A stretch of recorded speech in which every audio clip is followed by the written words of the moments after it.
suna na Sa'ar da Ibrahim ne ta shugaban Sa'ar mata.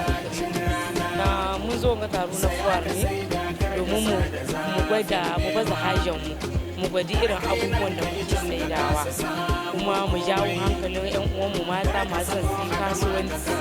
Dan idan yau mace ta ga uwarta ta tashi ta ci gaba tana kasuwa har tana yi tuwa irin wanga fuwar yan, ita ma tana iya samun ƙwarin gwiwa ta zo 'yan abubuwan da take yi cikin gida ta ware sai su waje har ya kai ta zo nan fuwa tana nuna su. Kenan in muna yin wanga taro ne muna yin shi saboda mu karfafa mu yan uwanmu mata gwiwa su sayi abubuwan da muke yi, kuma su ma su tashi saye su nemi nasu na kansu. To mun kawo abubuwa da dama, daga ciki akwai kuskus wanda aka hada da ruwa cereal, akwai kuma garin kunun yara, akwai garin sabaya da garin kiba idan mata suna son su yi kiba, akwai alkaki da gireba da kayan gyaran jiki da na gashi. Insha Allah duk wanda ya aiki da su zai ji daɗi sosai. Gaskiya muna aiki ne da kayan da ake noma a gida, saboda muna aiki da abubuwa masu sauki sosai. Yanzu kawar bedi, darbejiya, kaga yanzu kusan kowane yanki akwai darbejiya. To muna yin irin man darbejiya na kai da na jiki, kuma muna yin koma da yin shi mai tauri na shi, muna yin na moringa zogale, muna manta na shawa ga jiki ga kai da kuma gyaran jiki da jiki. Kuma haka muna dawa ta mu shanya ta sha iska mu kawo mu sa ga liloli mu saida.